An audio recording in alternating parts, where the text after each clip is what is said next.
You are now listening to the Add 10 Gallons Concrete Podcast. Wait, the answer was add 10 gallons? Add 10 gallons.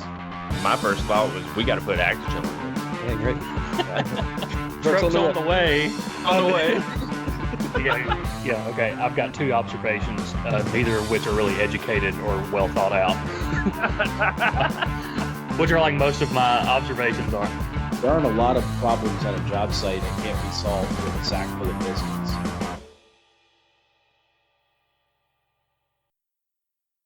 Today's episode of the Add 10 Gallons Concrete Podcast is brought to you by Actigel 208. Actigel 208 is a high-performance additive for the concrete industry that is greatly beneficial to the producer. It enables them to increase the percentage of manufactured sand by up to 100% and completely replace all the natural sand in the mix. In areas where natural sand is scarce, inconsistent, and expensive, this provides a huge benefit to any ready-mix company out there. Benefits of manufactured sand and concrete include consistent air content, improved compaction, and increased density. Now, in the past, the downside of using manufactured sands was that they were hard to pump, hard to place, and hard to finish. Well, Actigel 208 solves all those issues. By improving suspension, stability, and the quality of the cement paste in the mix, Actigel overcomes the old issues with manufactured sand and leaves them behind. Let Actigel 208 improve the quality of your mix while saving money on every yard you produce. For more information, visit us at actigel.com. That's ACTI-GEL.com. All right, everybody, welcome back to the Add 10 Gallons Concrete Podcast. This is episode 4, and we appreciate you being with us.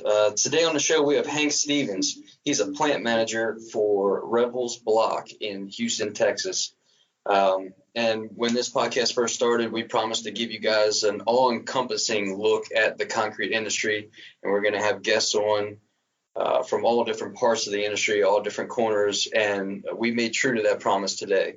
Not only did we get you a plant manager for a independently owned block company, this is also one of the coolest individuals that we've had a chance to talk with. Lots of cool stories, lots of history, lots of knowledge, and he's been all over the place, working in block plants, installing equipment, worked for Besser primarily before he stepped into his role as plant manager at Revels Block. And we're going to talk to him about the block industry as a whole and how it's progressed, how it's evolved, and how it may continue to evolve. But before we get to that, we're going to talk about some current events and check in with the boys. How you doing, Paul? Doing good, brother. Glad to be here. Good. Joey, what's going on, man? Oh, not a whole lot. Ready to get this thing rolling. All right. I'm going to take this moment real quick to congratulate Joey Bell, his first time back on the podcast since becoming a father. Congratulations, bud. Thank you very much. Hope I don't look too sleep deprived. Over under on the amount of hours you get of sleep at any one given time. We're going to set the line at 3 hours. Is that over or under? I'm taking the under. It's under, considering I actually do not feed the child. That's my wife's duty. She's the one up. I actually do wake up every time she gets up just to make sure she, doesn't need anything or need my help with some catastrophic diaper event or whatever occurs at 3 o'clock in the morning. One thing I found out pretty quick that it's the same way with pouring concrete at night and also taking care of a newborn at night. If something's going to mess up and just ruin everything, it's going to be at 2 or 3 o'clock in the morning. So those two things are pretty constant. But baby's doing good. She sleeps pretty well in between feedings at night, so we get a handful of hours of sleep. I probably get between 5 and 6 hours of sleep. I do pretty good. There you go. Yeah, that ain't too bad. Hey, look, we're praying for 2 things for baby Jolene. Number 1, that she's healthy. And number 2, that she looks like her mama and not like you.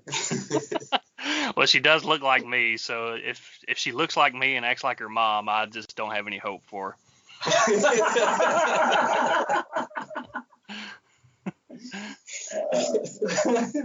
And with that, Joey, why don't you tell us about the first thing you found?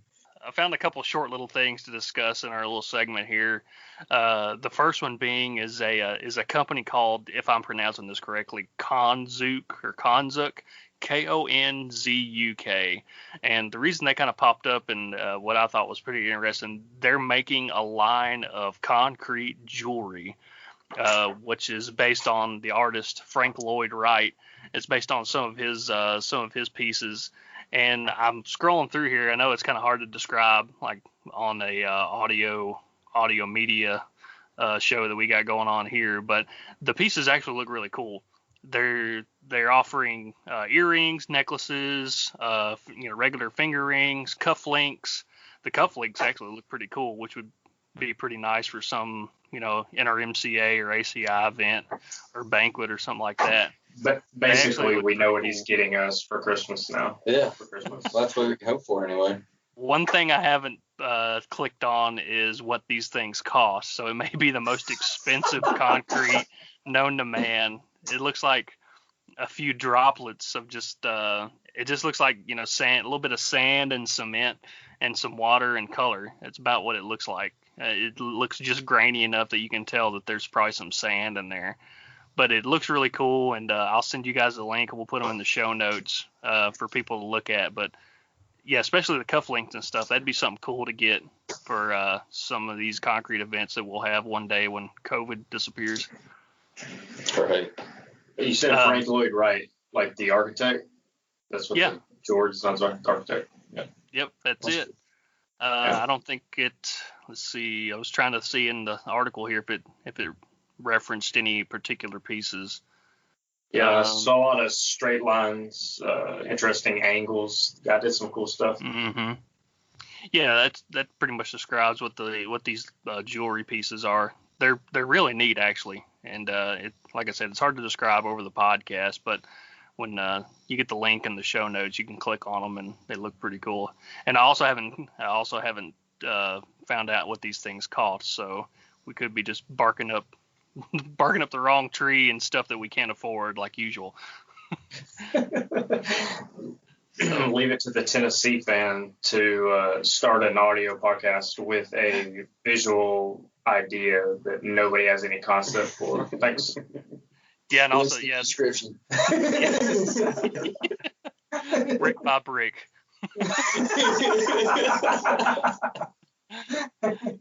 The 5-star hearts, maybe. That's right. We got a 5-star heart podcast going on right here. It's off the rails for 5 minutes. The other thing I found that I thought was pretty interesting, I think it was in our first episode that Josh was talking about the ACI convention and committee meetings and everything coming up this spring, or this fall actually, maybe. Either way, they were going to be all online and talking about the pros and cons of that. Well, the NRMCA has partnered with partnered with Dubai actually. They're going to base this in Dubai. They're going to have a global concrete summit, and it's going to run from November 30th to December 10th of this year. And they're going to talk about everything. It sounds to me like they're cramming all the seminars of World of Concrete into these online seminars and discussions. It's going to be everything from design, specifications, the manufacturing of concrete, testing, R&D, construction, maintenance, research, you name it. And it sounds like they're going to have some webinars and stuff on this global concrete summit thing. So I was just wondering if you guys had any thoughts on that. I know we kind of hit on something similar in episode 1, but they're taking this to a whole nother level and making this global. I was going to see here if it listed any of the countries that were participating. Obviously, the United States with NRMCA and Dubai. I'm going to assume they're going to be guys from the Middle East and probably South America and Europe. Australia is always at some of these things. So anxious to see what all comes about it. We'll keep our eye on it and see what all specifically they discuss. Yeah, I mean, if there's ever a time to do something like that, now's the time.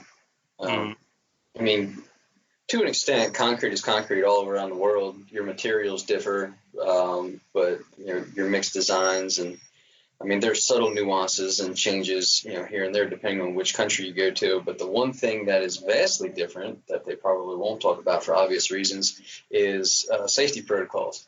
I mean, guys from all around the world, they can talk concrete because it's relatively similar. But when guys in the U.S. start talking about safety protocols to some guy in the Middle East, they're going to go, what? You got to wear a reflective vest? What is that?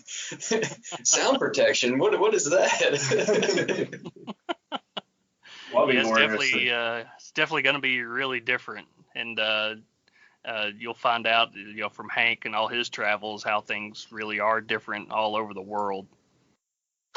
Oh, yeah, for sure. And we can relate to that because we've been around a little bit. But I'd be interested to see if they stick with like ASTM-based projects, or they use the international standards when they're talking about this, or if it all just gets jumbled up.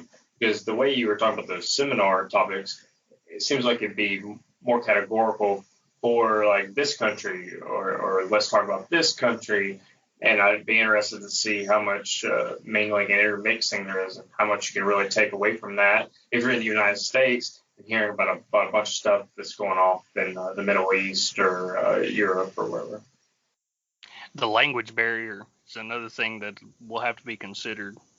Oh, yeah. Because there's going to be literally people from every continent presenting or at this thing. So that'll be something to consider. It'll be a Tower of Babel or Babel kind of situation. Nobody knows what everybody else is talking about.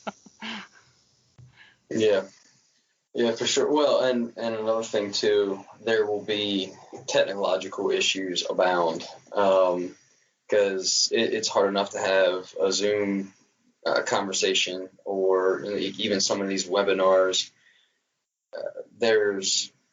It kind of coincides with your language barrier thought.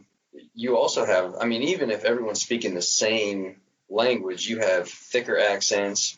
Audio quality might vary incredibly, so we'll see. There's plenty of issues that could arise. So I'm even wondered if the people, whatever group of people are in charge of putting these conversations together, what are they doing to try to be proactive towards some of those technological issues they might run into? But it's going to be a headache for somebody. Mm-hmm. Yep.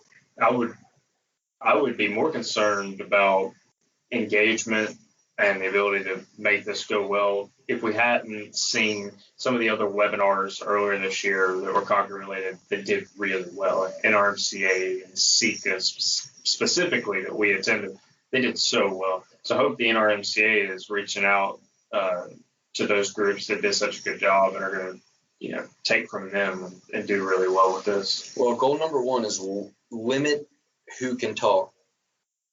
Number two, limit or streamline the way you take and answer questions. That's what Jim Casilio was talking about when he was here on the last episode. Yeah, Jim hit the nail on the head there. I mean, you gotta designate who can talk, and then you gotta designate how you can ask questions, and try to answer each question as well as you can. But to have an open forum in that kind of environment is almost impossible, in my opinion. So that's a good point. Hopefully they take a page out of Sika's book and Jim's book, and people who have done it relatively successful up to this point. Yeah, back I had 30 people in the call.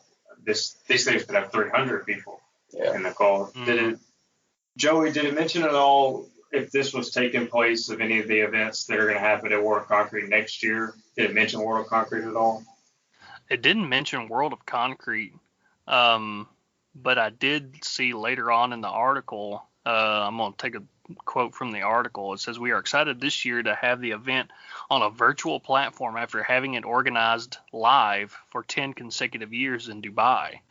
So it sounds like they've had this for many years before, and they're just they're using the opportunity, or I guess you could call it an opportunity, but the current events of everything going on in the world today, they're going to make it online and see what they can get out of it there. And I wonder if it affects it in the future, if you have more participation in this virtual event than you would be if you had to go to Dubai to participate in it.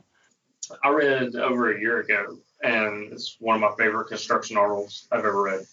And it's from Road and Bridges magazine. So the website is roadsbridges.com. And this specific project is in Birmingham, Alabama. They are redoing the I-65, the I-20-59 interchange. Now, locally, that's known as Malfunction Junction. And what the government has decided to come in and redo that. Now, it's a mess. If you guys, I think y'all have driven through it a fair bit, and what you see in this spaghetti whirlwind of bridges, elevated bridges, and for these highways, is that you've got like awkward left off ramps, left on ramps, roads that have no business connecting to other roads that are just winding their way all in and out. It's an absolute mess. At 5 o'clock, you can just forget it. And it's not like it's the size of LA. It's got 20 million, 24 million people in it. So you're like, okay, I understand why there's gridlock here. No, it's Birmingham. There's 500,000 people. Why is there gridlock? We have tons of road. Why is it like this? Well, it was just poorly designed. It just didn't build out correctly. So I said, you know what? Let's go in here and build it out correctly. So nearly $1 billion project. And what's fascinating about it is the companies that came in ahead of time, and they mapped the whole thing with LiDAR. 2.3 billion points of LiDAR were mapped out. And they essentially created Grand Theft Auto Birmingham. And you could run around, and instead of giving a right hook to Ladies of the Night, you can instead see where the underground electrical utility is. So you go to, dig right there. You can't do that. So what they determined is by mapping the whole thing out, and I mean above ground electrical, underground electrical, sewer pipes, all kinds of stuff, like anything you can imagine that you would be involved with construction, especially tearing out, putting in new roads and bridges, everything you can imagine. They found 1,000 potential delays based on like the original production schedule and where they were going to put the bridges and where they were going to build these new downtown, mixed use facilities, and where they're going to 1,000 problems that would have caused delays.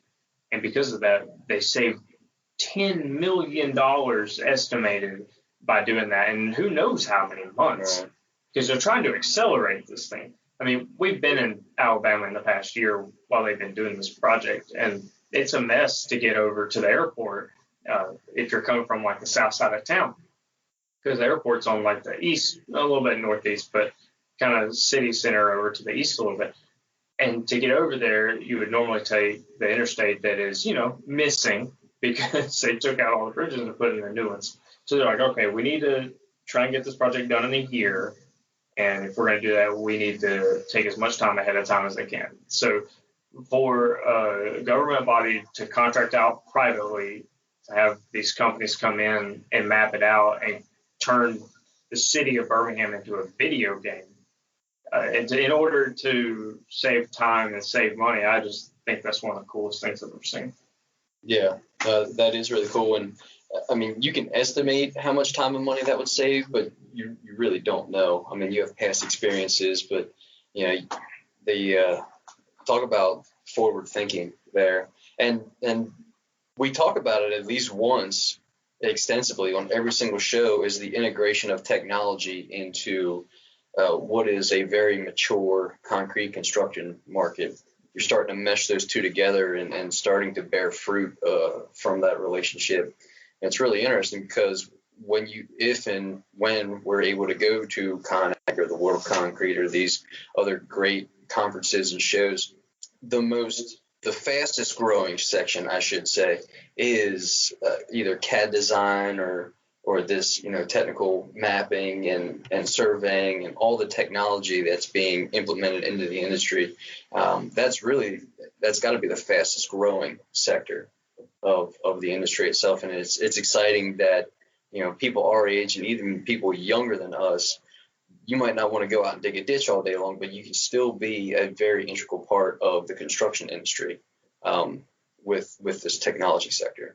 Yeah, and for this to take that next step above CAD, not just a 3D model or a 3D rendered, but make it something that's almost playable. Yeah, you can immerse yourself in it. Yeah. Yeah, 100%. So then they go and make the presentations to the bureaucrats or whoever, and everyone can see, oh, okay, this is exactly what it looks like now, and this is what it's going to look like, and here's the things that we couldn't do that we thought we could do because here's all the things that are in the way, or if we still want to do that, we need to move all these other things. Yeah. So it was real easy to have that conversation because everybody could see it. It was, right there in front of your face. And I'll tell the people that these were precast concrete bridge sections, 2,316 individual sections are part of this bridge reconstruction. It's interesting to always hear about this new technology, and something we'll get into with Hank, our guest today, is that you need types of people like Hank to push this type of technology to become more efficient and to embrace these new ways of doing things and these new technologies. You're going to need people to push that, and Hank is a great example just in the block industry and everything that he's seen and been able to do with his past jobs and his current job with new machines and plants and things like that in block. And then when you get into these DOT projects and how much they rely so much on current technology, like your LiDAR. I'd heard of LiDAR, oddly enough, through hunting. They make hunting maps with LiDAR because you can just see such intricate changes in terrain that you wouldn't see on, especially like Google Earth or a topographical map that only shows elevation changes. That LiDAR will show mud holes. It'll show just a little indentation in the side of a hill that you wouldn't see anywhere else. So the fact that they're using that for construction and trying to be more efficient and how it's saving them tens of millions of dollars is awesome.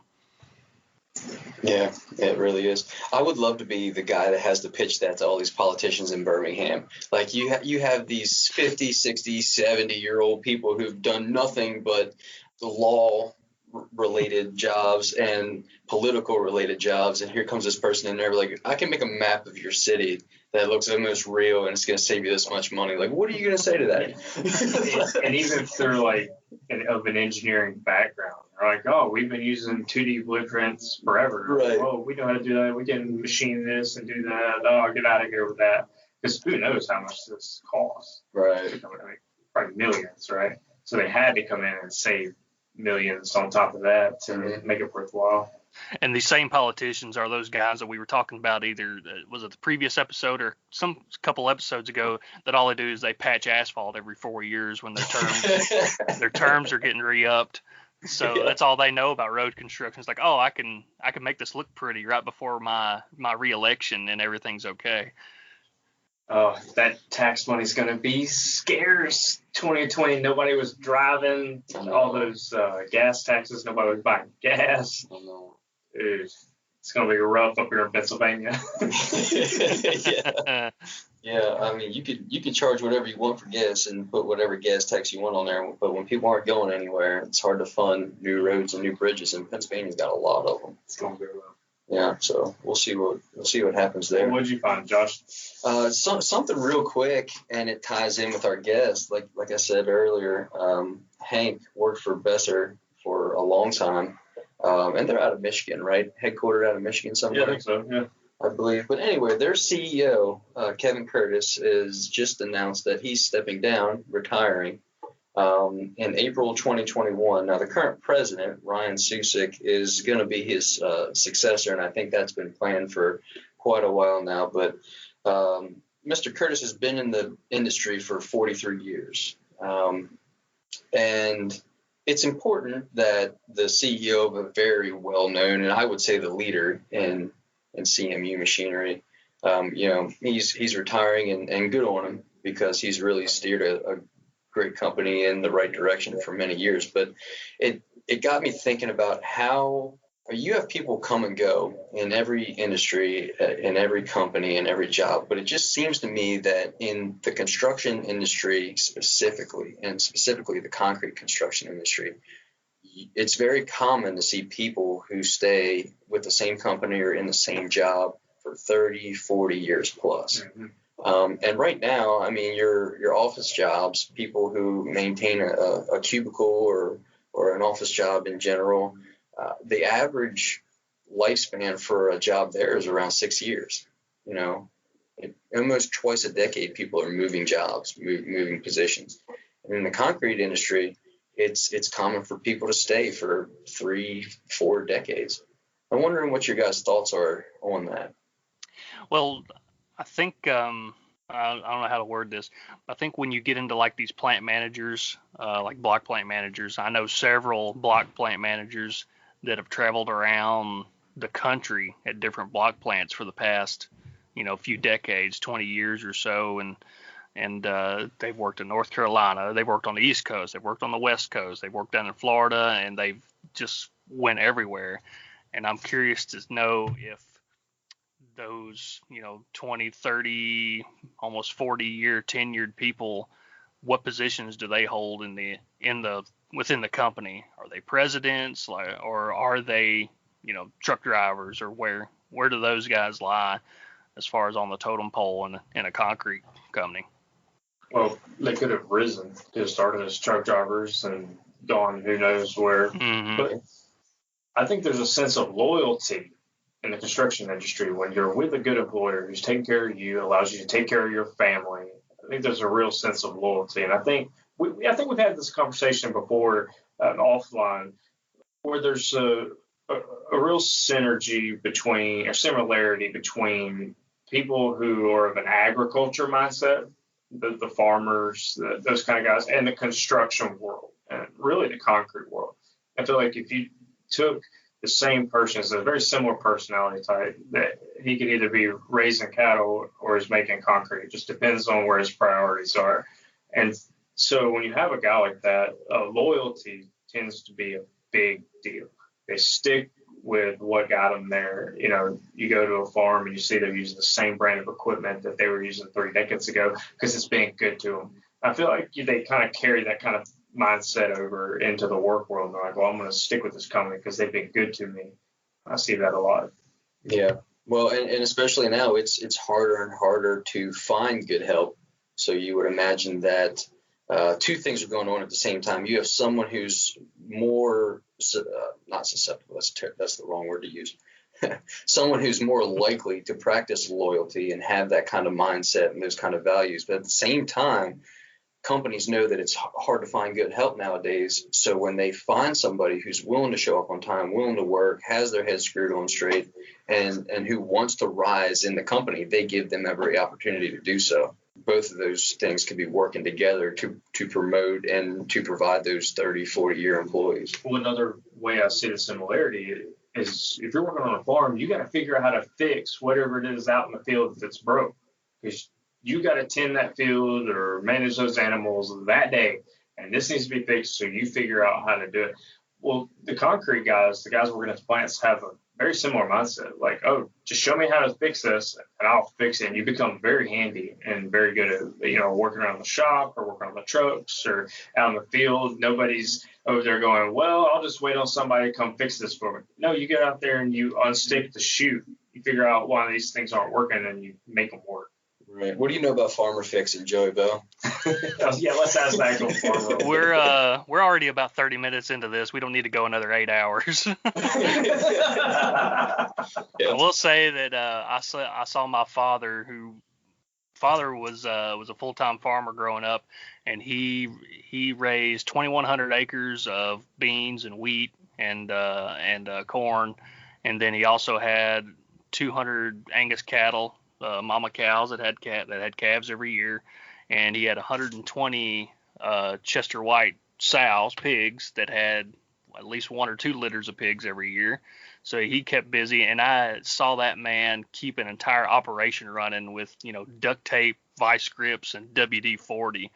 So, and I remember at some of these tank installations we've done at some of our customers and engineer it and would come down and, they help out. And Kevin Lord would always have like just a pair of channel locks in his back pocket, and that was what he would work with all day, every day. If he needed a socket, but he had his channel locks, he'd use his channel locks, and he'd use those vice grips and everything. And I always gave him grief about it, saying that he was just like an old farmer. He just carried those pair of pliers around in his pocket, and that's what he fixed everything with. But going back to what you said, Paul, that's what you got to do at a plant. When we were paving, a couple thousand yards a day, and you broke down, you didn't get on the horn with, Rexcon or whoever made the plant. You just opened up your toolbox and you listened for where the weird noise was coming from, and you just grabbed a handful of tools and you went up there and just started tightening and trying to fix things by yourself, because, you can't waste a day or multiple days getting on some service guy to come out there. You need to patch it up and at least get through the day and then worry about it later. Yeah, absolutely. And block plants are notorious for that. I mean, we're talking ready mix right there, but we know we're going to have Hank on there. And block plants, something breaks every single day. So you have to know how to fix things, diagnose them, fix them quickly, so you can start making more of a lot. Right. Yeah, no, I'm excited to talk with Hank about that. I'm sure he's got plenty of stories. He's been all over the place. So not only is he very well equipped to fix block plants here in this country, but he's also done some fixing of block plants over in other countries as well, which provides its own special set of challenges. So without further ado, we'll get in with our interview with Hank Stevens, the plant manager for Revels Block.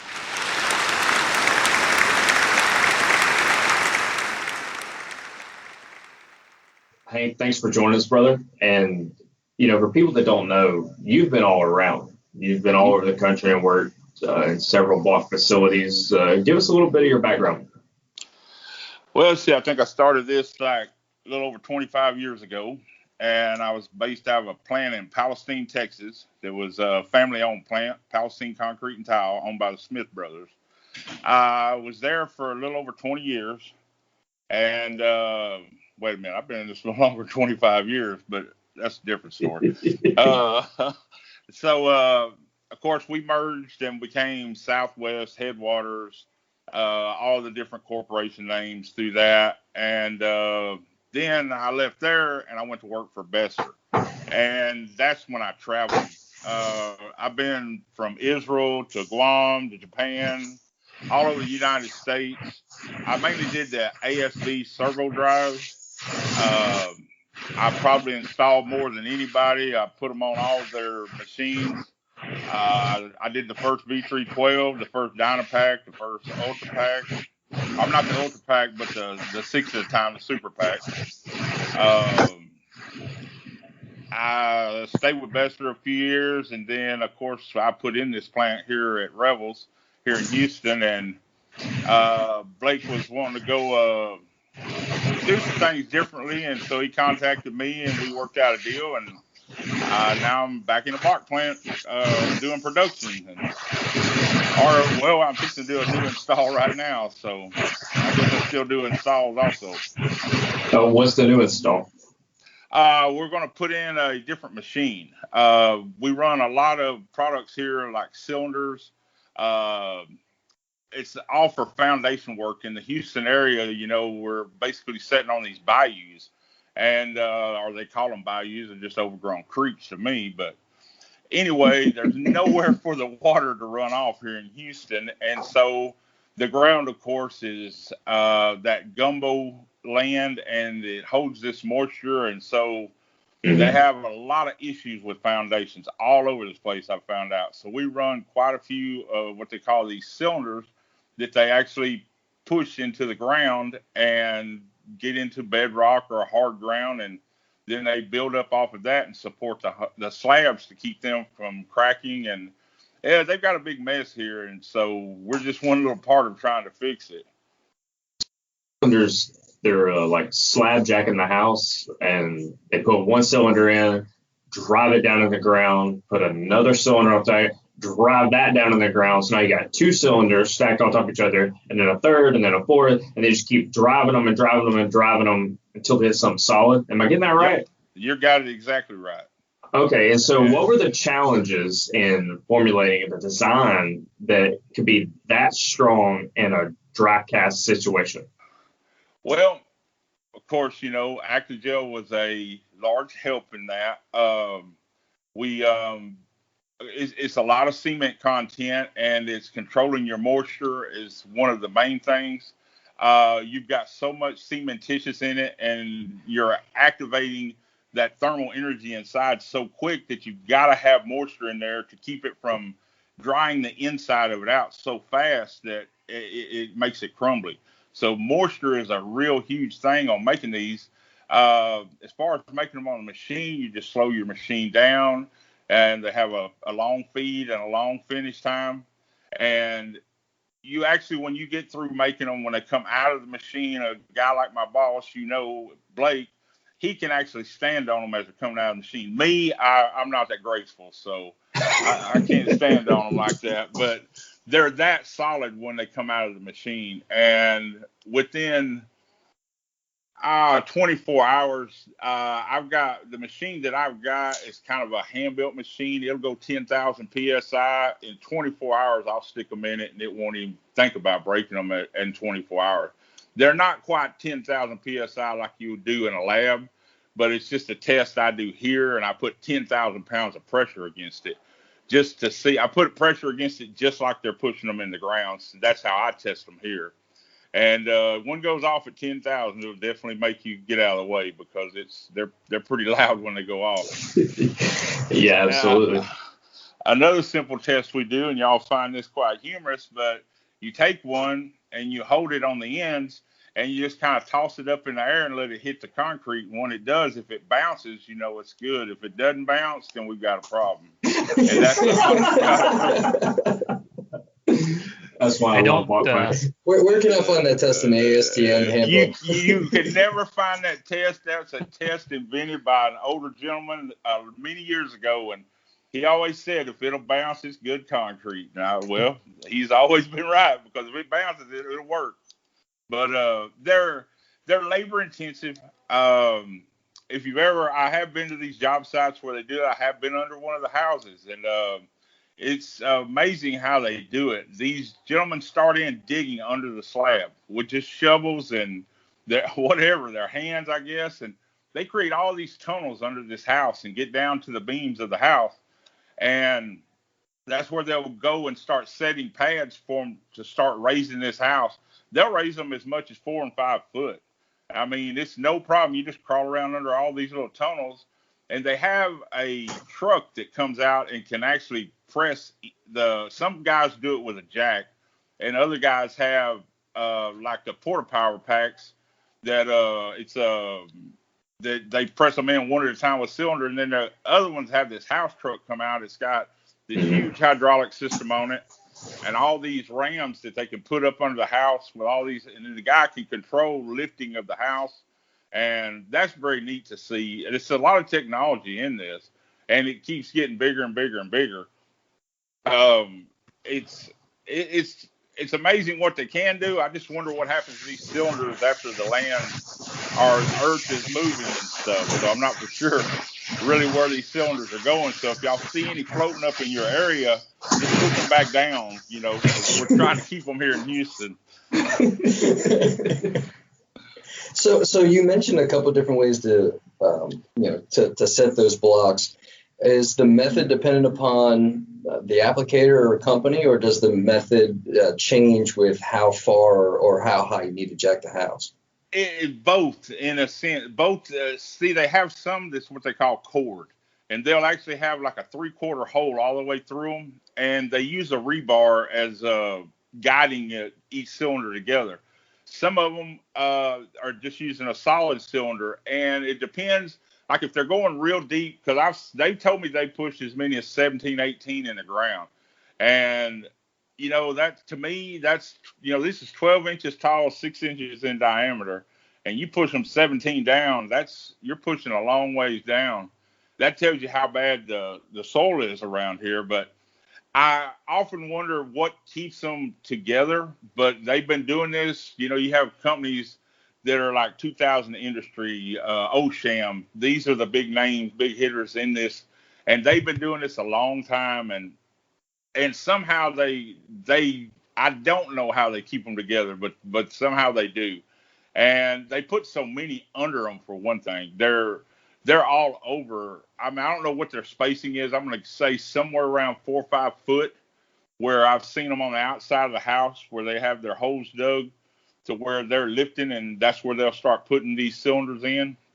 And I don't know when they use the cord or when they use the solid where that falls in, but I know that when they're going real deep was when they start using a lot of the cord ones. And the weight of the house has a lot to do with it. The way it's broke. I mean, because that's sad to say. I've seen brand new homes that I've seen just right through the living room, out through the garage. The slab was split open, and you could see 1.5 inch gap in it.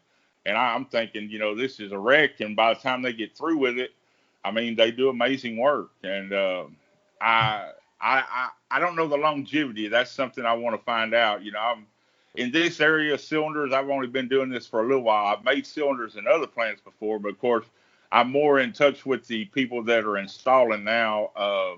So I'm learning more as I go on this too. That's interesting. Hank, you talking about that?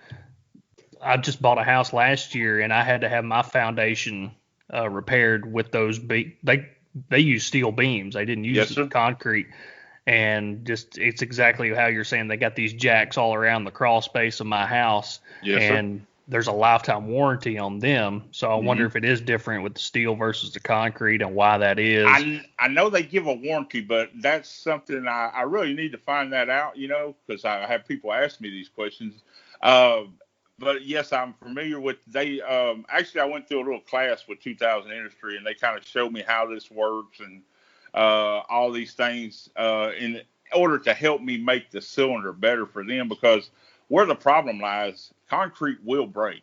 And the harder you make it, the stronger you make it, it can shear, and it will shear from several reasons. Either it was made improperly, or it wasn't enough moisture, or it's being pressed wrong.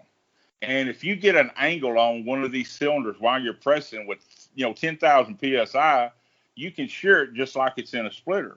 And so that they made these plates that go on top of the cylinder that keep them aligned when they're pushing it, and that's pretty neat. All the different things they made to do this with. They have the steel ones like they did on your home. I've seen some of that. I've also seen one that they did was like a pipe configuration that had like a look at it like an arrow. It had a tip on it that it actually went in the ground. They could keep adding sections of this pipe. I've seen several different kinds. Osham has some real neat information on their website, and so does Industry 2000, that you can find some really neat information about it. It's amazing that they can fix it, as bad as some of these I've seen here in Houston. And of course, y'all know we're pretty susceptible having floods around here. So, I mean, it don't take a lot of rain to flood around here, but it will flood in a hurry. And so these places around what they call the bayou, there's a lot of older homes that are very nice homes, and the insurance companies got tired of paying for all this.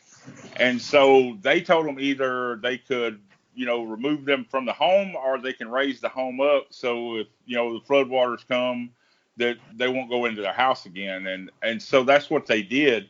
And what we did on a bunch of those, of course, they raised them, they stabilized the soil and everything under it. But then we used, block, and we used split face block or burnish block, whatever the customer chose. And it's built like a wainscot all the way around the house. And what they do is just lift the whole house up, say 4 foot, and they just connect all the plumbing and everything back, and then they pour a footing all the way around the house, and then block the whole house up, and then have runners underneath. And they'll just pick up, I'm talking 2-story homes and all. They raise right up, and the same house is still there. It's just about 4 foot taller.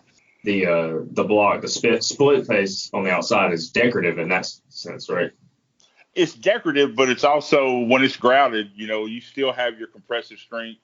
It's not like a high strength block or nothing, but you got the beams that are underneath that they built the columns and all underneath are usually a high strength block or a poured concrete that's really what's holding it, but they still grout the outside so that it's it's a solid foundation, and it's very neat how they do it. I've learned a lot about it since I've been here, and we tailor a lot to that, Mark, because we're right here at the bayou. I mean, from the plant here, you can be there in about 3 or 4 minutes with no traffic, which is never. So add 20 minutes to that. Well, for a very brief moment in time in Houston, Texas, the COVID-19 had it so that y'all had very little traffic there for like 3 weeks, and everybody in Houston was like, "Screw it, we're going to do whatever we want." Exactly. That was very weird coming to work I come to work at weird hours. Sometimes I come to work at 2 a.m. Sometimes I come to work at 5 a.m. Sometimes I don't get to work at all. So, I mean, but I was coming to work those first few days, and I'm like, what? I thought something was messed up. I thought, did I get up too early? Did I not set my alarm? What's going on here? Because there was no traffic coming all the way into the plant, and I live approximately 45 minutes from here. Because, I'm country and I just can't, all this concrete makes me nervous. Even though I work in that industry, I got to get where there's trees and, fields and cotton and corn growing. I'm lost without it. And so I moved to a little town called Needville. It's outside Houston, out off 36. I'm closer to the coast than I am to work. And if that tells you anything. But anyway, there was no traffic. And we worked every day because we're under with FEMA on these house projects, raising it. We're contracted with FEMA to make blocks for, and whenever they release so many houses, we have to produce those blocks for FEMA. So that kept us working through all of this. It was kind of different for a month or so, but everybody's kind of really back to normal around here. They just wearing a mask and nobody talks to anybody anymore, but that's all right with me because I didn't understand half of them anyway. So tell me through this new line. So right now you guys have one line producing block, and every time you got to make a new part, whether it's a cylinder or an 8-inch or 12-inch or corners, 4-inch, whatever it is you're making, you're changing out the molds, just like every other block plant. So now you're going to put in a completely separate line just to make the cylinders. Am I hearing that right? No, we're taking part of that equipment out and we're putting new in. We're removing the servo pack. Yeah, I really wanted to get in that with you. Yeah, go ahead. All right, so we decided we've changed the front end out on this machine, and we had several issues with transducers and the vibration. And so in all of this, the expense of running the servo pack did not fit the way we run here and the products we run. The machine is very capable of running all kind of products, but the way we run here and the maintenance on the servo pack just wasn't working out for Revels. And so we opted to go with a model 1600, which is known for making 12 high products. And that was one thing the servo pack was holding us back on, was 12 high products. It hasn't been tested at 12 high. And then they were going to have to change the inner frame again to go 12 high, and that's where we had our problems in the beginning. So that was one of our options for removing the servo pack and putting in the 1600. Okay, hold on, Hank. Hey, time out. We got a lot of people listening to this that don't know a lot about block. And even those of us that do know a little bit, the servo pack is a new animal. It's a state-of-the-art, top of the line. That's the reason you're at Revels, is because you're one of the people that actually know what makes this machine special. So take a moment for us, please. Talk about the servo pack from Besser, what it is, why it's so enticing, why it is top of the line, and then why you switch then to the 1600. The 12-inch high was giving you a problem. But talk a little more about the servo pack and then why you ended up having to go away from it. Okay, the servo pack is a hydraulic machine that Besser built, which is, it's not their first hydraulic machine. The Besco pack is a hydraulic machine. A lot of people don't know that because the Besco pack is mainly overseas. I don't know. There's maybe a couple in the States, very few, but hydraulic machines at Besser did make the Besco pack. There are several of them overseas, Mexico, and all over. This wasn't nothing new. Everybody think, oh, Besser got into hydraulic machines. No, Besser's been in hydraulic machines for years. They have some very intelligent hydraulic people that work for them. Of course, they bought out Lithobar, which they gained some more intelligent hydraulic people. So they created this hydraulic machine, and it was a machine that it's a completely, everything is adjustable from the HMI or the panel view. And there's only like a couple of adjustments that you even use a wrench for. And one of them would be, well, you use the same bar to put in the cutoff bar. And as far as adjusting heights, as far as adjusting the feed drawer, as far as adjusting the cutoff bar, everything is done from a push button. You can actually change the height of a block by pushing a button a half a millimeter to a meter or 1 meter. You just push a button and, it'll raise or lower the block. It's all done with lasers. They're very sensitive. They're very accurate. It runs a feeder belt instead of the open hopper like the old machines used to, so you can put the exact amount of mud in the mold that you need. Once you get that figured out, I mean, it's you got to figure that part out, but it does do that. It has the vibrators are built into the inner frame, and it's got twin 13,000-pound vibrators on each side that alternate. And you can control the amplitude and the frequency and the RPM, of course, of these vibrators, and do a lot of different things with vibrations that you could not do with conventional machinery. You can bring it into a real low vibration on the feed when you're doing something, not a very deep product, and you can fill the box really smoothly and not boil the mud out of the box. And then you can set the head in, bring the vibration in to finish it off. A lot of neat things like that Besser's older machines, you couldn't do that on. And you were just running your vibrators, and, it was what it was. And now with this, you have complete control when you want them to start, how hard you want them to hit, how you want them to finish. There's nothing on this machine that I know of that you can't change from. There's only one adjustment you've got to lock down where the feed drawer comes into the back of the mud pan. That's a bolt adjustment right there. Once you get it, you have to move this adjustment. Other than that, you do everything with the push of the HMI. You change the mode, you just go to the HMI, go to the mode change screen, punch a button, and it brings the mode out, sets it out on a set of arms. You pick the mode up, sets another one in, it puts it in, it'll go, changes through the heights.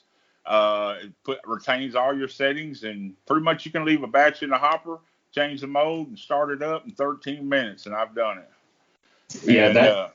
When I first saw it, that's what I was telling you guys. I said, you got to see this machine at Revels Block. These dudes change out the molds in 15 minutes. And for people who aren't familiar with block plants, the changing of the molds can take 2 hours, and it's incredibly labor intensive. These steel molds are huge. They're heavy. You got multiple people turning massive bolts to get these things loose, get them out, get them changed in. So the injury is always a concern. The downtime is always a concern. Damaging a $70,000 mold is a concern. And now you've got the servo pack that takes that all the equation, makes everything much easier, much more efficient. Sure. And a lot of manufacturers have created that, and they're getting away from their old way of thinking, and they're modernizing the troubled things that are even the mixer people are getting on board. And like we're looking at what they call a new washout system, and it actually goes in the mixer, and it actually washes the mixer out in between each batch to keep having buildup in it. And it uses high pressure oscillating spray nozzles. It's a very neat technology. They're using it to clean out ready mix trucks. And all of these things are finally coming into the block business to make our life just a little bit easier. The old days of chipping hammers and spending a day and a half in there cleaning a drum of a mixer is not real fun, but it has happened.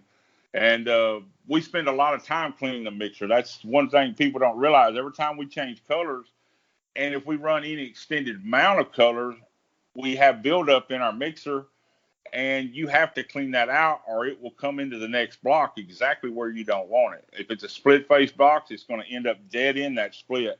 It's a miracle how it does that, but I promise you can throw a cell phone in a mixer and that cell phone will come out dead in the middle of the split of one of those blocks. I've seen that happen. So, yes, it goes to the middle. And I have seen that happen. I've seen gloves. I've seen cell phone. All kind of different shades of color, because if you didn't get the mixer cleaned out, they'll always show up right in the middle of that split every time. And a cell phone was the funniest one I ever saw. The little antenna, it was I think they called it a StarTAC phone back in the Altel days, and the little antenna was still on it, and it was raised up, and you could see it before it split it. I thought, now this is kind of funny, I went on and split it because, of course, the phone wasn't any good, but I wanted to see if it split the phone in half, but it didn't. Hank, how many of these new plants are across the country? They seem so innovative. It seems like only a select few people would have these things. You don't have to name companies or names or anything like that, but I'm just curious to see how many are out there right now. Okay, Besser's line, you got to start. You got the Servo Pack, and then you have the Select. Well, the Servo Pack is called the Classic, and then they have another one that's called the Select, which is a hydraulic machine. It's an up-down machine, like that's what we call them, an up-down machine, and it uses a different vibration than the Servo Pack, but it still falls along in this class line of machines like the Servo Pack. It's a lot cheaper than the Servo Pack, but it makes a great block. And so you got that there. As far as Servo Packs, I know there's one in Israel. I've been to Israel, and then there's several in the United States. Like I said, I won't name plants, but there's all over there, from Texas to North Carolina to in between Pennsylvania. They're everywhere. People don't let, they don't really, I don't know, people in the block plant, we're kind of stubborn. To be honest with you.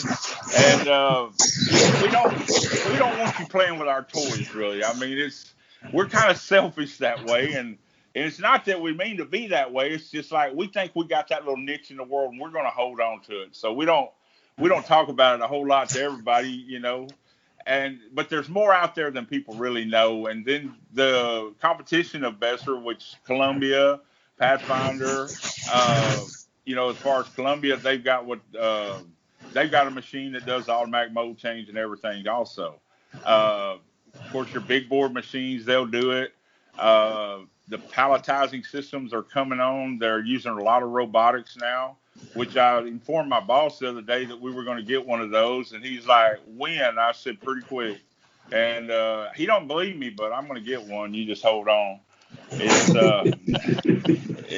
It's amazing what we can do now, because they've learned how to get all the strength out of the different axes and hold these. Like I seen one running the other day, and it was clamping 15 8-inch blocks, picking them up, turning them, and putting them on a pallet and moving so swiftly and smoothly. It was amazing. And, it's picking a tier up at a time. They told me it would do the same thing with this patio block that they run. It's called a deck block, which is basically shaped kind of like a pyramid. And to watch a machine handle those and to see that, it shows you we've come a long way in this world with the electronics and the mechanics of this. I started out when we were still relays and timers, and I thought we were high class then, but I find out we weren't. There's a lot changed in the years I've been doing this. You don't feel too bad. There's still some guys out there that make block with a stopwatch and just a belt and a water hose. Yep, there is. And I went to a plant one time in Georgia, and when I drove up, there was a pitchfork leaning up against the building, and I thought, what in the world? And I found out what that pitchfork was for. They still use material to heat their water that goes into their curing system. They use a hot water heater, basically, and they burn trash and stuff in it, and that's how they heat the water. It was the dangest thing I ever saw, and it worked. I sat here and I thought, a pitchfork of all things at a block plant, I don't think I've ever seen that, but here we are. And you learn a lot. In Guam, they don't use a curing system.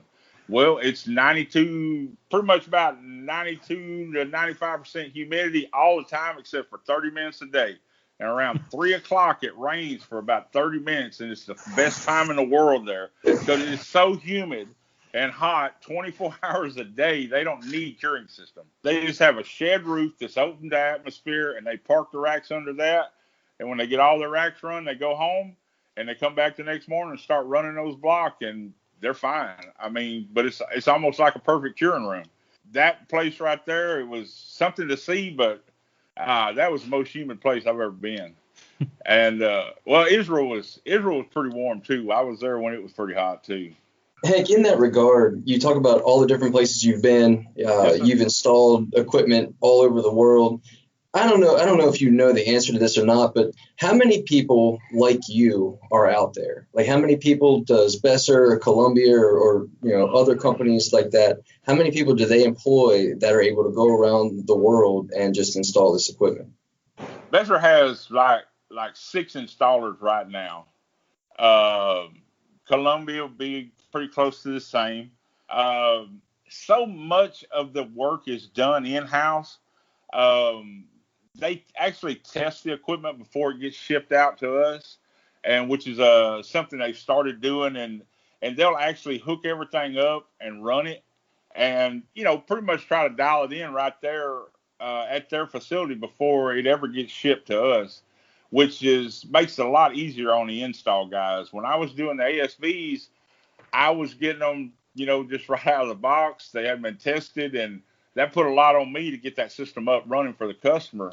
And now they have all of the stuff in-house to test it. They can actually mock the vibrators up, and they can actually tune the motors right there before they ever ship them out, which is a big plus because when you're having to tune motors, you're on a phone with a set of headphones on like we are now, and you're telling the engineer what the motor's doing, and you've got to be able to hear what the motor's doing, and he's got to be able to dial it in because you're setting the gains on those motors. It's kind of like if you look at a CB radio and you have your gain or your squelch control and how you kind of dial it in to pick up that channel or whatever, you do the same thing with the servo motors.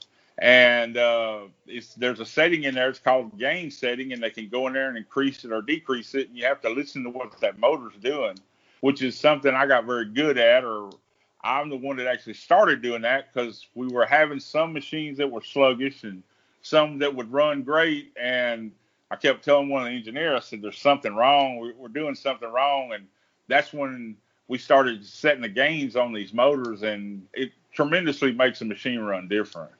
So to answer your question, there's not many, but there's still quite a few. A lot of them have gotten old, the ones that used to install, and because it takes a different person to install. You're gone a lot.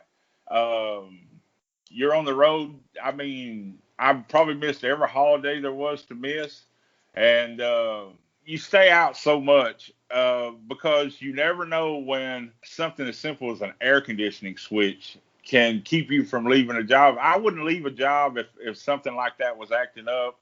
I'd stay till the part got in. And when you're in Belgium and you're waiting for an air conditioning switch because something as simple as an air conditioner switch went out, in which there's air conditioners that cool the panels because these servo drives they make a tremendous amount of heat.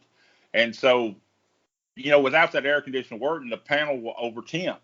And so I wouldn't leave one that I knew the air conditioner wasn't properly working and all that. So, yeah, I got hung over in Belgium for, an extra week waiting on a switch to get to Belgium. And those little things are what can slow you down. I don't know how many I did for Besser. I know I have installed a ASV SMD in 3 days. That's a long 3 days, longer than most people want to spend, but there was a rush on this job, and I had some great guys that worked with me that were from the plant facility there, and everything went great. And I guess the older plants, I started in older plants, so I understand the wiring in them. And the guy asked me, he said, man, you wired that whole panel, and I don't think you looked at the print over twice. I said, no, I really only looked at it once. And he started laughing. And I said, man, I hate to say this, but I memorize that stuff. And when you're a tech, you do memorize stuff. Like I know the Cuber guy for Besser. I can call him right now, ask him any question on any series of Cuber that he's ever worked on, and he's like a book. He's like a book. He's memorized all the settings, all the adjustments, and I watch him set them with them dry, not even started.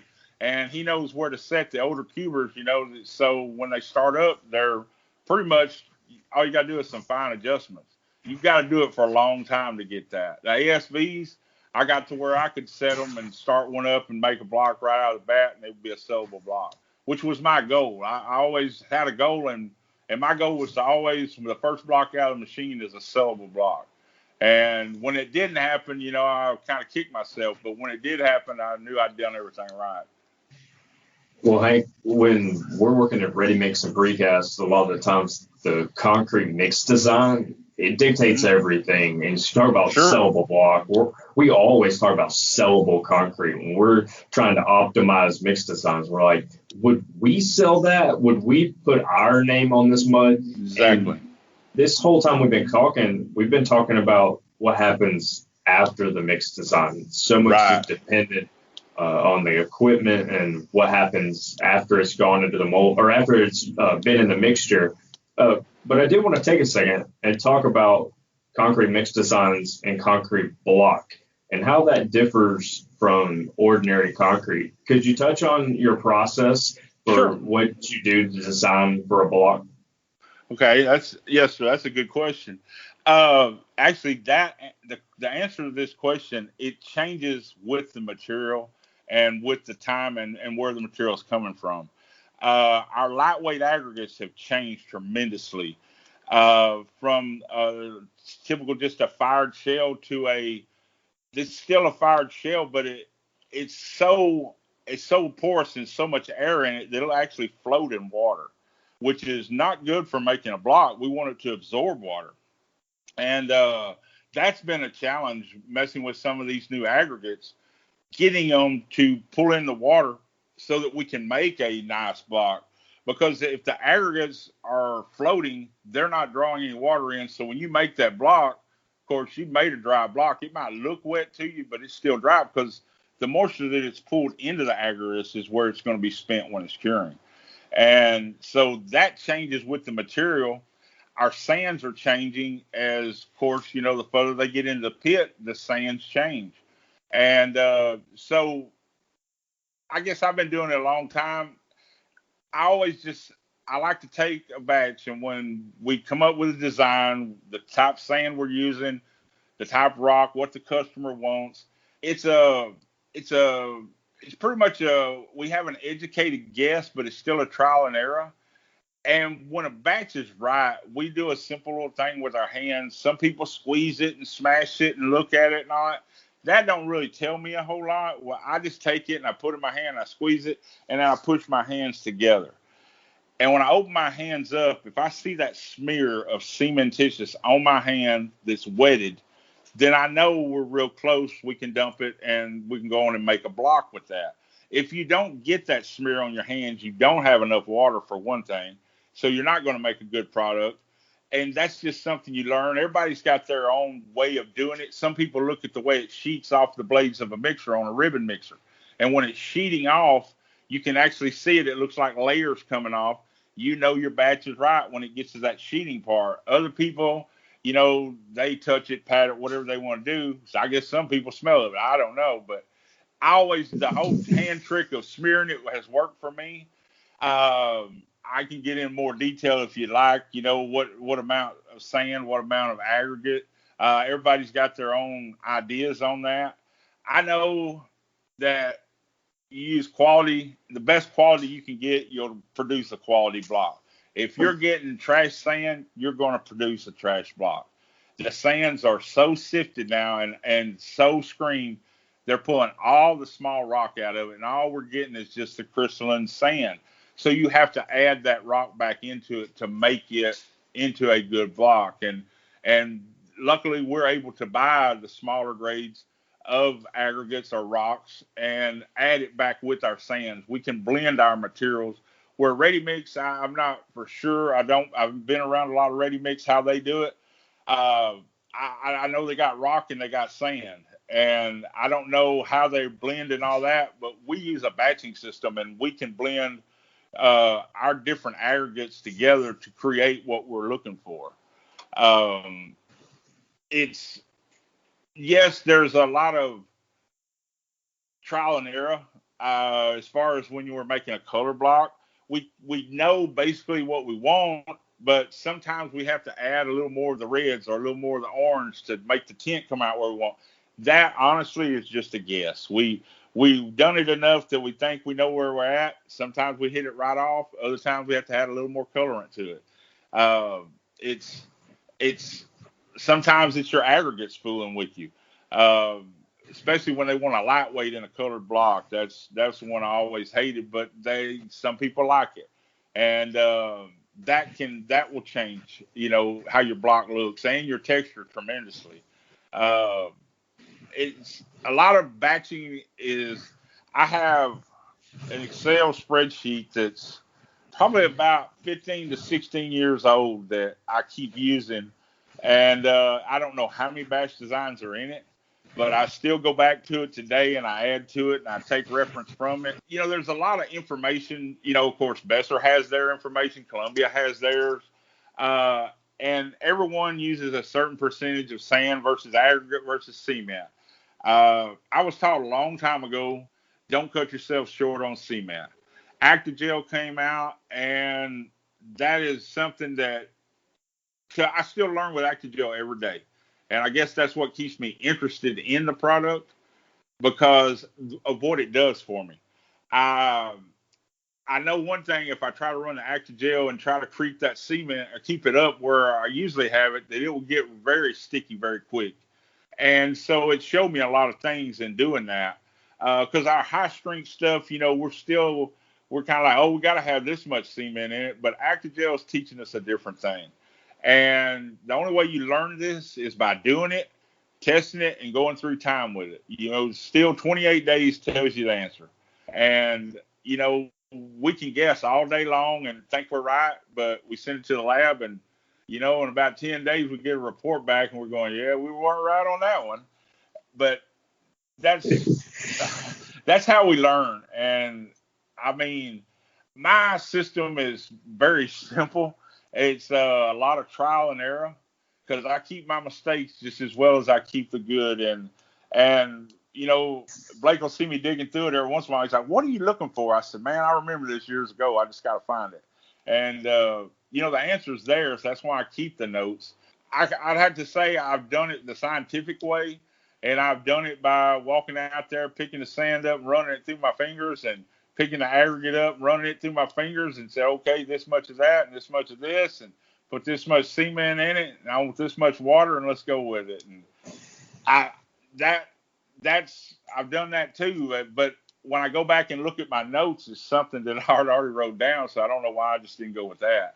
But it's our only thing we really changed, like our lightweight batch design. Of course, we changed it with the Actigel, and which of course basically reduced our cementitious. And we've been playing with Actigel and what it does in the feed and the finish part of it. So batch design changes, but it doesn't change. If products make the batch design change. Like Actigel is caused us to change, but we've learned that if we get too much cementitious with the Actigel, we get sticky. And then our blocks will start, sucking and doing different things, and we're blaming it on all the wrong things, when very simply we can drop a little bit of cementitious and we're back to where we were. And that's something that's kind of hard for me is, yes, to make a cheaper block, you can drop the cement, but when you let go of that cement, that's kind of like letting go of our children. We just don't like to do that. And there's a reason why I was taught, to run, X pounds of cement per 8-inch unit or 12-inch unit. And what's that number? So the people that are block guys hear the number that you were trained on. Well, some people go off a 3.2 to a 3.4. I've seen it go lower. If you're in a 3.2 to a 3.4, you're going to make a fine block. I mean, yes, some people will frown on the cost of that, but there's this one day things will happen like this, and you'll be sitting in your office and you get a phone call from a contractor, and he says, "Hey, I forgot on my takeoff, I need some high-strength 10-inch block." I said, "Oh, wow, you did?" And he goes, "Yeah, how long is it going to take you to run them?" I said, "About 6 weeks." And there's dead silence on the phone. I thought he passed out. And I said, "Man, I'm just kidding, man. How many you need?" And he told me, I said, "Hey, let me call you back in about 10 minutes. So I went outside and I made sure I knew I had some because I was running them for the George Bush Library over College Station. And so they had to have some high strength around the water treatment deal or whatever. And so I knew I had some made. So I went out there, and of course I had enough. And I grabbed one, threw it in the tester, and I just did a simple test on it. I just set it in the tester, and I put 2 sheetrock plates on it, and I turned the tester on, and it kept going and kept going. I got a little nervous, so I kind of eased over toward the door, and when it went off, you heard this pop, and I mean, it seemed like the pressure tester jumped plumb up off the ground. I thought, yeah, they're good. And so I went and called this contractor back, and I said, "Yeah, these will work." And he said, "Well, when can I get them?" I said, "How about in about 4 or 5 hours?" He goes, "Do what?" I said, "Well, you're in Moore, Oklahoma. I think we can get there in about 4 or 5 hours with a load. I got a truck sitting here." He goes, "You're going to get them to me today?" And I said, "Yeah, you're going to pay for them, but I'll get them to you." And he said, "Okay." And so, I didn't hear anything else more about it. Everything went fine. And several months later, I get a phone call from this same contractor. He goes, "Hey, you know the 10-inch block you made?" I said, "Yeah, what about them?" He goes, "Well, 26 kids and 1 teacher walked out of that building them 10-inch were made out of. The rest of the school is gone." I said, "Do what?" He said, "A tornado took it." I said, "You got to be kidding." He goes, "No, it's to the ground." He said, "But those 10-inch are still hanging in there." I said, "Wow." So that'll make you think about cementitious and stuff like that, So that I always, when I go to pulling, trying to beat cost, I think about that. And if I would have beat cost on that, what would have happened to those 26 kids? And, not that I made the block that saved the world. No, I'm not saying that. I'm just saying that, for once in my life, I put cement in a block and I did something right, but, that's, I think about that story a lot, and I tell it to people, and it wasn't me that made the block. My guys made the block. They get all the credit. I had some great guys that worked for me that started batching back when you turned the conveyor belt on and you grabbed the handle on the hopper and you opened it up for a little bit. You gave it a 1,003 count and you shut it.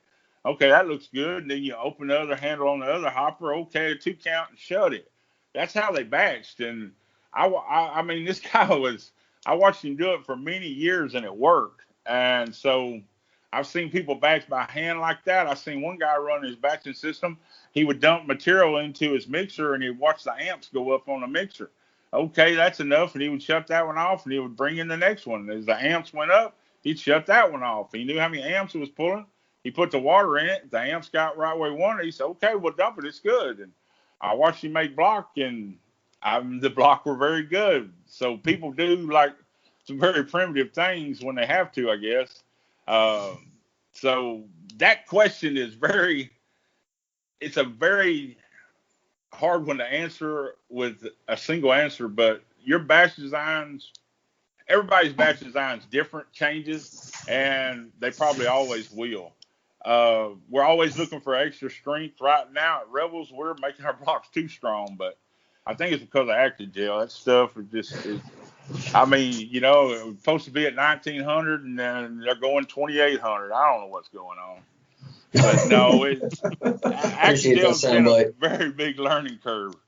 It's been fun to work with though. Talking about making concrete in remote areas, Central America, South America, and watching guys just pulling levers and doing things by hands, methods that you're like, I don't know about that, but they did make a block, but this might not be the way I want to do things. Joey might have a good story for us here. Yeah.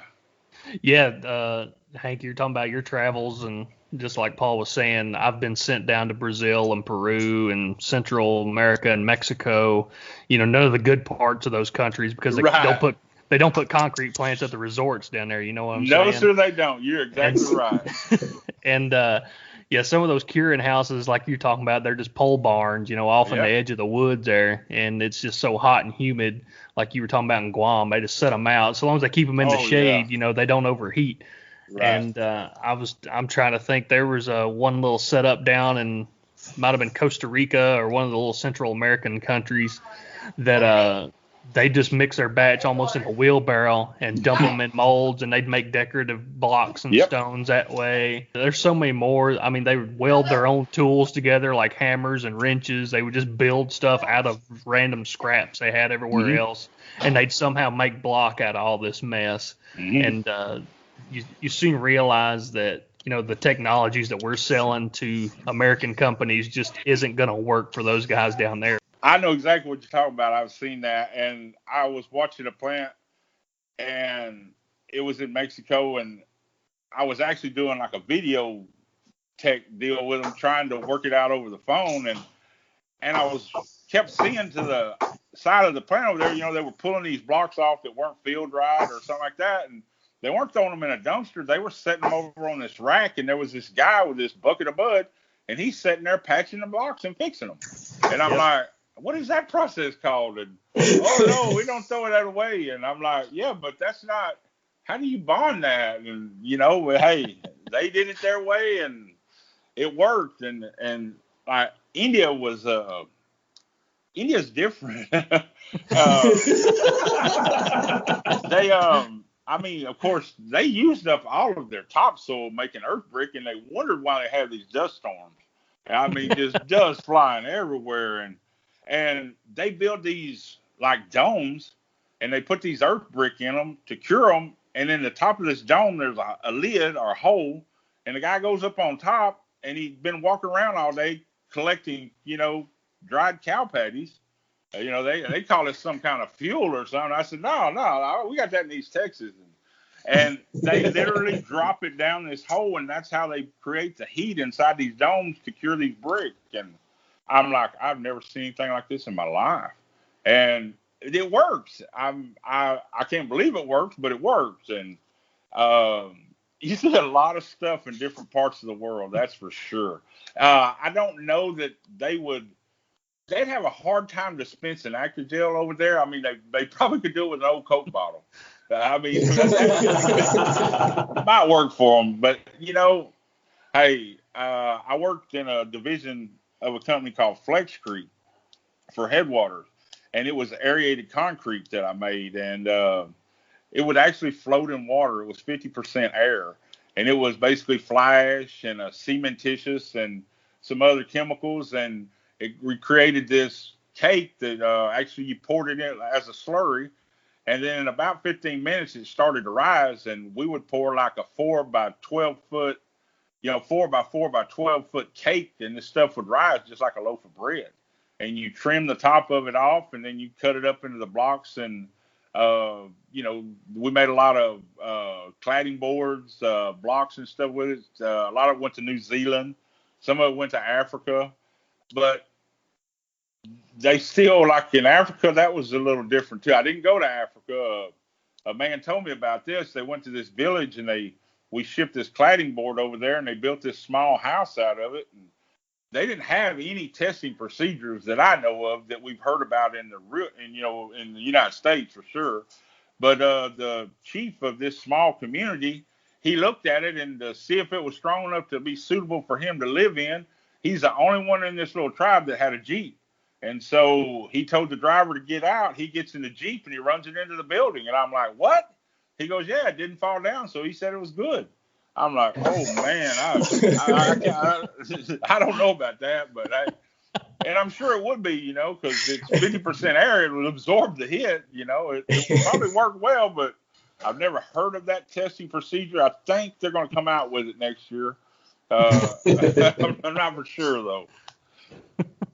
Yeah, Hank. One more thing. Earlier I was talking about the guy with the stopwatch and the belt and the aggregate belts going into the mixer. That wasn't in some other country. That was off in Nebraska. That was just a few years ago. I believe it. I believe it. I mean, there are still some very old plants in the States.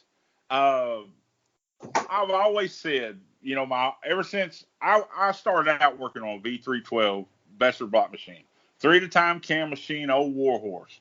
They are just a hunk of steel that will run with parts broke in them, wore out, and they will make a quality sellable block completely wore out. They have so many adjustments on them. You got to pretty much be a walking genius to figure out how to adjust one. But once you do get it adjusted, it will make a quality sellable block, and it'll do it all day long. And I always said, we're going to be so selfish, and we're going to destroy this world that we have. And when it's all said and done, and there ain't nothing but a pile of rubble left around, there's going to be some old boy with no V312 or a Model 16 on top of a hill with that one swinging light bulb going. And you're going to hear that old machine running. He's going to be building blocks to put this place back together again. That's what it'll be. Hopefully it'll be me up there on top of that hill. I will still be around. But, that's what I always said. We're going to destroy ourselves being stubborn as we are. And it will go back to the days of the old machines and before we had electronics. Yes, electronics are great. And I was very fortunate to start in this business back before all the electronics got as wonderful as they are now. Because I can remember some very long hours in a plant and adjusting the brakes at the end of the shift and burning your arms on a Warner brake on the vibrators. Those days I don't miss. I really don't. I still got scars on my forearms from getting burnt by those brake housings and stuff. But that's what we had to do. When the shift ended, you took your brake covers off, you got your feeler gauges out, and you readjusted the brakes for the next run in the morning. And if you didn't, the vibrators weren't going to stop. Nowadays, we just push a button and tell it when we want it to stop. They've got encoders in them, and we can stop them on a dime anywhere, anytime. And that's something to see all the changes I've got to see. It's very impressive. And we're just now getting into the modern way of the electronic world. There's so many things out there that are going to change. When I'm gone, there will be, I'm sure everything will be run from the office, which there are a lot of plants that are being run like that. They're completely caged in and nobody's on the plant floor and they're controlled from a central control room. And people in the block plants that have been around a long time don't think that can happen. Well, it can. I've seen it in many places and they run very well. And that's coming. And everything from they'll control everything from one main control room, and they're just sitting in a control room overlooking everything. And if they need to coat a block, they've got ways of doing that. As far as everything's done from a control room, it's kind of like the servo pack. You do everything from that HMI, and they have whole plants that are integrated that way now, and that's pretty impressive to see. And I was actually in a plant up in Pennsylvania. And I did an install in that plant in one side of it, and they had a big board machine running over in the middle of the plant.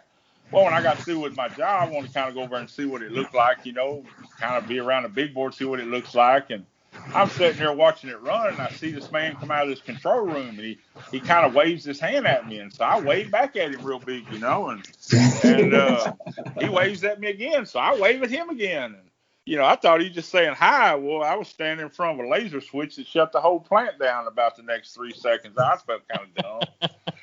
I thought just saying hi. No, that's the deal. There's laser fences now, and there's before, we just had to put up a rope and a chain link fence and say, do not go in there, and now if you could step in there now, there's a laser switch and so many seconds, it shuts the whole plant down. So safety has greatly changed around these plants, and I've seen some people have some very bad things happen to them, and so the safety part of it is something that's very neat. It's made things a lot better. Now I don't know what they're going to do over there with the stopwatch. I don't know how to get any safer than that, but but that's kind of like the guy with the amp meter, doing his batching. It worked. That's all I can say is it worked. Sad part about it is he had a servo-driven block machine, but he was batching like that. Oh man. Well, you actually brought up the next thing I wanted to ask you about, and Sure. that is, why are we making block 3 and 4 at a time when these big bore machines are out there that'll make them 16 at a time? And the only big board machine that I've seen is the brand new one they put in over at Alex a couple years ago, and I didn't even get to see it run. I just saw it was brand new, shiny. It's kind of creepy, kind of eerie to be in a block plant when everything's really shiny and clean. So I didn't get to see it run. But why are we making block 3 and 4 at a time? Why aren't we using these big boards? Well, some people just like to show off, and so they get bigger things. No, that's not. No, that was for Bob right there. Never mind. But no, all right, a big board machine. Well, yes, it will make one tier at a time on like an 8-inch or a 12-inch or a pad. Yes, and that's the way you make it. We are what we call a mom and pop company. We do custom. We do stretchers, or I call stretchers our regular H running block and stuff like that. We do everything in house from burnish to split face. So we're more diversified in our product line than you can run like on a big board plant. Because I mean, you're not gonna be able to run the custom colored products on that machine like you can on a 4 at a time machine or a 6 at a time machine, say. Because you're mainly making a tier at a time with a big board machine. And so you're not going to make a tier of split face block because you'd have to have a splitter with 47 different knives going different ways. So they're made for running like what we call just your stretcher type materials. And yes, they are cost effective and they do produce a lot of quality product. But as far as like a fit for us, yeah, it would be nice to have a machine that we can make a tier at a time on, but then we'd still have to have something to make our color product and our decorative line that, is where we really make our money. These stretcher products just gets them in the door. Once we get them in the door, then we set that hook and sell them the good stuff. And so that's what the smaller machines do is make your colors and your split face and your burnish type product. Not to say that you couldn't run a burnish type product on a big board machine. It just hold that quality to a burnish quality. That would be making 15 block at a time. It'd be a little tough. Now I'm not saying they can't do it, but they're holding their own just making the stretcher product up there. So that's a big board, and of course any of your split product you'd have very much trouble splitting. Well, now that you called out Bob Wisnant by name on this podcast, sure, I'm absolutely going to make sure he hears this. I'm going to text this right to Bobby as soon as it's published. Oh, okay, yeah. That Bobby Jr., little Bob. Yeah, little Bob. Yeah. Well, I mean, he's not little anymore. He probably was first time you met him. You're right. Well, we call him Bobby. It's little Bobby, Bobby's son. So, yeah, well, I know them guys very well, especially Bob Sr. I work for him. So, we still talk every once in a while, even though we don't work together anymore. And I got to pick at him. I mean, he's probably I probably learned as much from him as I did anybody. So I honestly I don't have anything but good stuff. I like to kid about him a lot, but yeah, he's a good man. Yes, good people. And the last thing I want to touch on, and I'll let these guys if they got anything else to add. But the last thing I wanted to touch on is the fact that Revels is one of the few independents that's out there. You called yourself a mom and pop, but you're a business there. What you guys got going, it's pretty solid. Right. But you are independent. And when I look around the landscape of the block industry, it seems like the corporate buyers are going around and they've just about bought everybody up. And so what keeps Revels independent? Well, stubbornness. All right, Blake would be a third generation Revels block plant owner, and he's carrying on a family legacy. And like he told me before I went to work for him, he said, I'm young, and he is young. And he said, I got a lot of living to do. And he said, why do I want to sell out now and what am I going to do the rest of my life? And so I guess to Blake, it's more about carrying on the legacy, and it's, I don't really know if they come in and offered him any money, if he would even talk to him. It's not about that. It's Blake is still one that, wants to put a quality product out there and put his name on it. And that you don't find very much anymore, but he's still that way. And he takes it very personal, if things aren't going right, and he's striving to always make things better. And that's one of the neat qualities about Blake. I'm not going to call him a perfectionist, but he has got a drive in him that is pretty neat. And Paul, you know what I'm talking about. Blake he's always looking to be better or do better or, just leave his mark in the world like that. And, for a young man, I think he's done a great job. Yeah, Blake's one of my favorite people in this business. And, I think that drive, may come through that martial arts background that he has. Sure, very much. Black belt in Brazilian Jiu-Jitsu. Actually, he's above that. He's actually considered a trainer now. I guess they don't have any more belts when you've been doing it as long as he has, so they just make him a trainer. And I'm like, so your students get to whoop up on you. And he goes, yeah, right. And I'm like, come on now. Some of them have got to get you. He goes, really? And I don't know. I got to see a video of him and his teacher. And, dude, I don't know. They were flying through the air. I'm like, dude, that's got to hurt. But evidently he likes it or something. But, yeah, he's very good at it. And that's where Blake gets his focus from. And he's talked to me a lot about that. And Blake has a different drive than most. Blake don't ever stop. I don't know how the guy goes as much as he does, but he's wide open and he's always doing something. He's really a great guy to work with. We had a gentleman get sick here and we were coming in at 2 a.m. Me and Blake were switching out, or sometimes we were working together. And it was like, he said, I thought when I became the owner, I wouldn't be doing this. And I'm like, well, yeah, but you still are. And he goes, I know, I must like it or something. And that's just Blake. If he don't know, he's going to learn it. And to see the owner of the company walk out there and climb in a mixer and start cleaning it is, it's family then. And that's how we look at a lot of stuff. It's not, we try not to make it work every day, but, it is. But Blake's a very interesting person to work for. Of course, Lindsay runs the office. That's his wife. And we'll be fighting with each other 1 minute and hugging each other the next. I mean, it's just how it works. And you're always going to step on each other's toes, but all in all, we have a great relationship. And I have the freedom to pretty much do what I think is right, and they trust me, and that's a very big confidence booster. And every once in a while, I'll be telling Blake something, he'll go, yes, sir. And I'm like, what? He goes, well, I felt like he was kind of getting on me there. I'm like, well, man, what? And I forget, I am probably 20-something years older than him.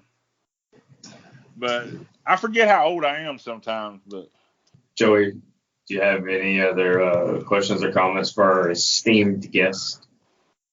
No, nothing really. I really appreciate you coming on here and hearing all your stories. I think the block industry as a whole is lacking people like you that are innovative and are willing to try new things and are very knowledgeable about so many things. I think that industry needs a lot of people like you, and we don't have very many. Well, I don't see how you survive very long if you couldn't dream up something, because every day is a challenge. Josh, you got anything else for us? No, I was able to ask a couple questions earlier in the podcast, and Hank pretty much covered everything in pretty amazing detail. And then on top of all that, Joey took the words right out of my mouth. It's very rare to see somebody with so much experience in an industry that is not known for being incredibly innovative. It's great to see somebody who can mesh experience and that old school mentality with new school technology and and always be looking to innovate and kind of mesh those two worlds together. That's where you find the key to success there. There's a lot of people who are a little bit more closed-minded in the way they look at things because, quote unquote, that's the way we've always done it. Right. And finding somebody with experience who's willing to get away from that and learn new things every day. I mean, that's how you grow. You are 100% correct on that mentality in this field. That's the way we've always done it. That's the way we'll continue to do it. And it worked 100 years ago, so we'll keep doing it. And that is what's kept this industry kind of plagued there for whatever reason. People think that, we're just, this block plant, like was said earlier, block plants aren't usually built right in the middle of the city. They're usually over by the sanitation department. And as far away as you can get them from anything. Only reason Revels Block is where it is, I think we were here first. And that's why we're still here. And, a lot of people don't even know what the inside of a block plant looks like or where them blocks come from. But if you walk out your door or walk anywhere in any town and just look around, and you might have never noticed that building before, but it's concrete CMU. And they've been making them for 100 years, and they're everywhere. And if it wasn't for the concrete CMU, there'd be a lot of buildings not standing. There'd be all them tilt wall buildings, What the world are we going to do with all them tilt walls? Come on. Well, Hank, you bring up a good point that I want to ask you about, too. You've admitted here on the podcast that you're aging, as we all are. And the technology is being integrated into the field itself. Is there a younger generation of you, basically, that's coming up behind you, or is there a gap? Is that lacking in the industry right now? What's the outlook going forward? I want to say I hope so, but what I'm seeing in my travels, I've met a few, and I met some that were very interesting, very quick learners, and will carry on. And there are some out there, yes. There are a lot of them that grasp the new electronics because this is their era. They understand the touch screens. They understand the way that the electron or the logic flows. So to them, it's as simple as playing a PlayStation, and they don't know why they're doing it. They're just doing it. And I see a lot of that. And that's the ones that kind of worry me because they really don't know what they're changing or what it's doing, but they know if they push this, it's going to make it do this, and that's what they want it to do. But they can't tell you exactly why, and that's something that I think we are losing. You see it also not in the it's in the manufacturing field, but even in the masonry field, you see the younger people that are either working with a mason crew or something. They're playing on the phone. They're not paying attention to what that line's telling them, and I see that when I go out on these job sites, and I'm like, wow, what is going to happen in the future? And I guess we will have a lot more tilt wall because you just stand that stuff up. But no, I mean, my hat's off to those gentlemen. My dad-in-law worked in tilt wall, bless his heart, and I carried him into a block plant when he was I think he was 87 years old, and I carried him into a block plant, and a man had been in tilt wall all his life and had built all these buildings here in Houston, and he walked into a block plant and he just stood in awe, and he's like, wow, I had no idea. And he said, I just always thought this is just a 8/8/16 hollow block. And he said, I had no idea this is what it was all about. And I mean, to see a man like him thoroughly impressed, that probably poured more concrete than I'll ever see, but to see him impressed with it, showed me that, what is our younger era going? They don't see it like he did. And to him, it was impressive. And I see him come and go as far as in the plant side. And I have a young one right now that I've got a lot of faith in. I'm working with him. He's young. He's 20 years old. And I don't know. I don't know which way he's going to be. He's smart. He's very quick to grasp the electronic stuff. The mechanical, he's a little slow on. But it's, that's not his fault. He hasn't worked around mechanical stuff. But we're going to break him in real quick, because you get a lot of work on mechanical. But the electrical, as far as the programming stuff, he's quick, and that's what impresses me about the younger people. Only problem is we just, don't have a great place to use a cell phone in a block plant. So I don't know if the young ones will stay. but I want to say I believe that, but I got my doubts too, because a lot of people don't want to. I mean, come on, face it. We're going to go home dirty and sweaty every day just about if you go out in that plant. And a lot of people are afraid to get dirty and sweaty. And I hate to say that, because that's how I see the world becoming, and I hope it's not that way. I keep having faith. I put it that way. That's the way I feel. Well, Hank, we got faith in you, and you guys are Rebels, that you're going to keep doing things and doing them well, making quality block, quality products. And we really appreciate your time here today, man. I appreciate y'all inviting me. Yeah, it's a great conversation. Loved it. I thank y'all very much. Absolutely, brother. Okay. Thanks, man. Have a great rest of your day. All right, you too, buddy. Thank y'all. All right, See you, bye. Hank. See you. All right, that's going to do it for episode 4. One final thank you to Hank. Really had fun with this interview. A lot of information, a lot of wisdom, and great insight into the block industry and the CMU industry in general. Hank's been around for a long time. He's seen a lot of things, and definitely appreciate him sharing his knowledge with us here on the podcast. So until next time, we'll see you around, and be on the lookout for episode number 5.